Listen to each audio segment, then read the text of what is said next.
Hello there, welcome to Genesis Models and welcome to the first in-box review of 2021. What we have for you here today is this beauty by Tamiya. It's in 1/48 scale and it is the Douglas A-1H Skyraider U.S.Navy. This is quite an interesting kit because it was built, new tooled in 1998, so several decades old. However, as old as it might be, it's still really a nice, good kit. This is actually the original one as well, with the original box art from 1998. Obviously, they've reprinted it since then, but you know, it's the original box art. So really, really cool, nice bit of history going on here.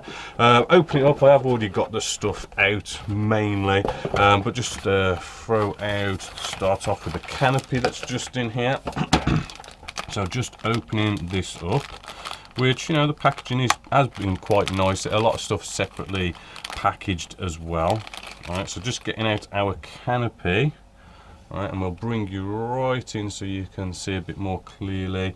Hopefully you can see, you know, typical Tamiya, real nice, crystal clear. I'll just hold it up to the light just so I can see a little bit better. Not really seeing any sort of scuffs or nasties or cobweb effects or anything like that. Real nice, just what you want from a canopy. Moving along with the plastic. Now, as I say, 1998, very old, but yet we still do have this gorgeous, nice, real good recessed panel lines. So looking at it, the recessed panel lines, they're all nice, crisp, should take a wash, really, really nice. Recessed rivets going on as well, not just in little places, inside our little air brakes here as well. You know, we do have raised rivets where they're due. It does wrap around at those 90-degree angles and we still get a good crisp recessed panel line. Big raised rivets here as well, which is nice. On the inside, I don't think there's much detail going on the inside. There is a little bit for the cockpit area just there. There's a ejector pin mark there, but I do believe that will get covered up and it's not such a bad one to deal with anyway. On the opposite side, again, we have a little bit of cockpit detail just on the inside. We'll then come to, where is it? And then we have our instrument display panel just here. As you can see, nice, tiny, really sort of nice, crisp, raised and recessed detail, which really shows that off. We've even got some pedals down here. Inside the actual air brakes as well, we have lovely detail going on inside there. And then these are the outer parts of it, where we've got some nice normal surface detail in and around there. I think, is that the arrestor hook? I don't think it is, but you know, nice bits of detail here, some sort of landing gear bits and everything. The flash, I'm not seeing any nasty flash on here. I mean, the underside air brake, again, same level of stuff. I'm not sure if those are ejector pin marks or actual detail. If you can just see there, those two sort of, they do kind of look like ejector pin marks, but I'm not sure if that is actual detail. You might want to sort of double check that one, but if it is ejector pin marks, it's in a nice place in which you could probably fill and sand. Again, more cockpit detail. We've got lovely side bits of cockpit detail there, which is looking really well detailed. Then we have our wheel well doors. This is the opposite side. No detail on here, but maybe there isn't on the real thing.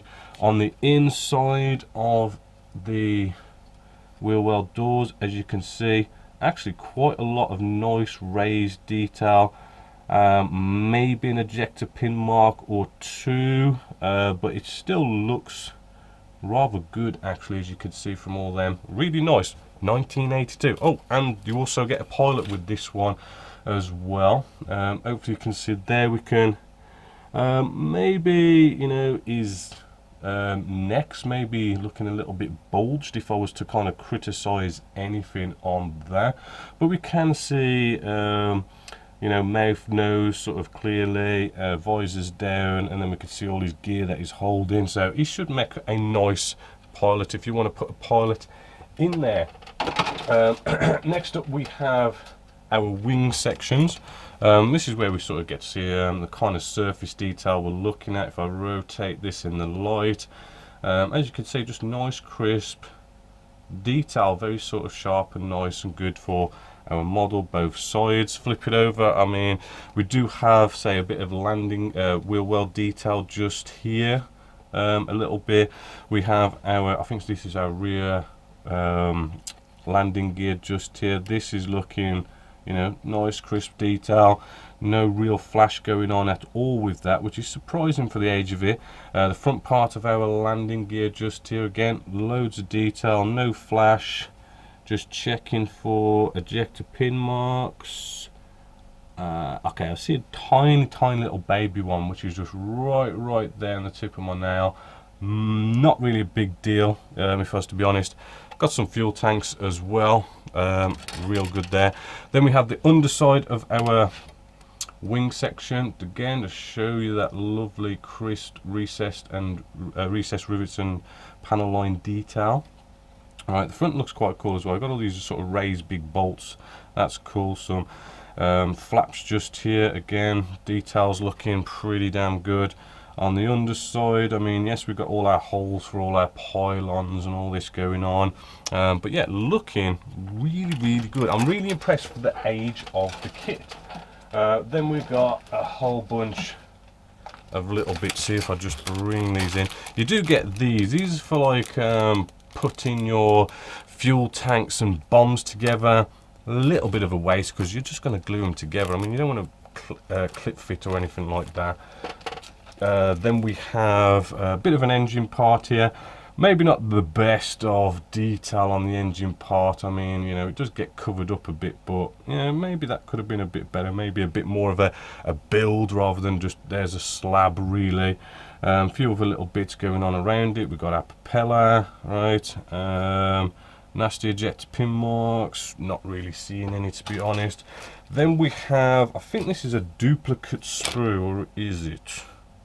No, it's not quite a duplicate sprue, but on this one we have all sorts of our free fall bombs. I think there's there should be rockets on this as well, which, you know, we've got some nice detail. We've got our big tanks here, our wheels as well, which are looks like one sort of almost solid piece. Looks real nice, crisp detail. Right, really can't grumble about it. This sprue looks very sort of similar. There is like a lot of sort of duplicates going on here. Actually, it is a duplicate. What am I on about? Yep, it is a complete and not a duplicate. So loads and loads of bombs, rockets, really sort of beef this one up. So let's take a look at things like instructions and decals. I'm not a massive fan of, shall we say, Tamiya decals. I do find they need to have the stronger sort of decaling solutions like the Mr. Softer and Setter and all those kind of things. But, you know, the decals do look nice. What I don't like them is already I'm sort of feeling these, and I can feel that they feel like they're going to be quite thick decals, which is why you need the stronger solutions. But, you know, they do, you know, have, you know, they do seem to have good colours, good, you know, seems to align up nicely and everything.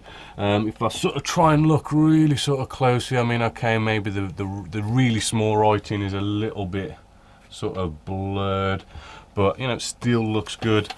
Again, these are feeling the same, these ones, which are sort of probably mainly the markings and stuff, but we do have some decals here for the instrument display panel.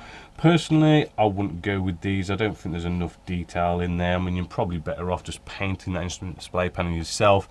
Probably dry brushing it or something.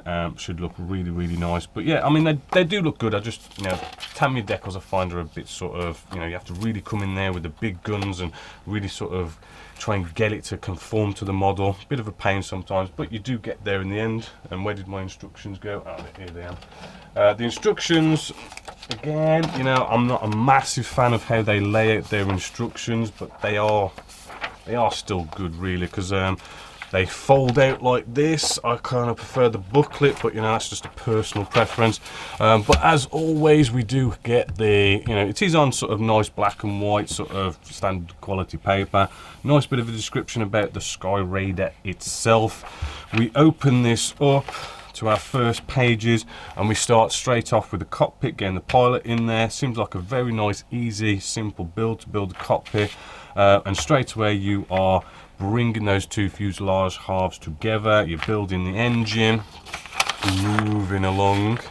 Right, after building the engine, you know, really nice, simple, easy World War II. You're bringing the two parts of your the wings together, and then the wings to the fuselage, and you're pretty much there. It doesn't show you how to, shall we say, have your landing gear up or down, but I'm pretty sure it's going to be a nice sort of easy modification if it doesn't sort of fit that well, to get your landing gear to go down.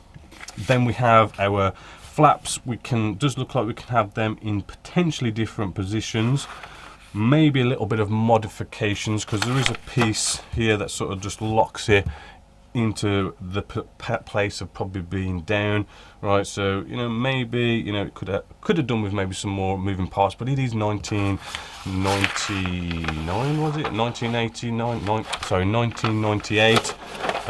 Moving along, right, we do show all the flaps, all the different air brakes and stuff, side and bottom, that can be open or closed, which is all good.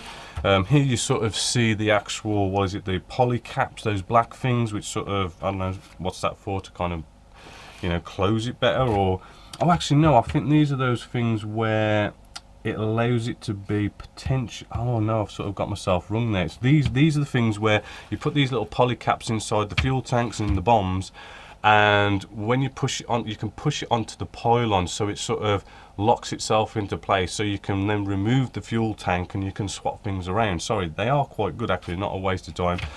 So that is potentially quite nice, but it's only for the big bombs and the fuel tanks. And then as you can see here, we've got this massive array of weapons. We can have 3-4 bombs, rockets, bigger bombs, all sorts of things going on there. Really beef it up and make it look really cool, which is what you want to see from a Skyraider.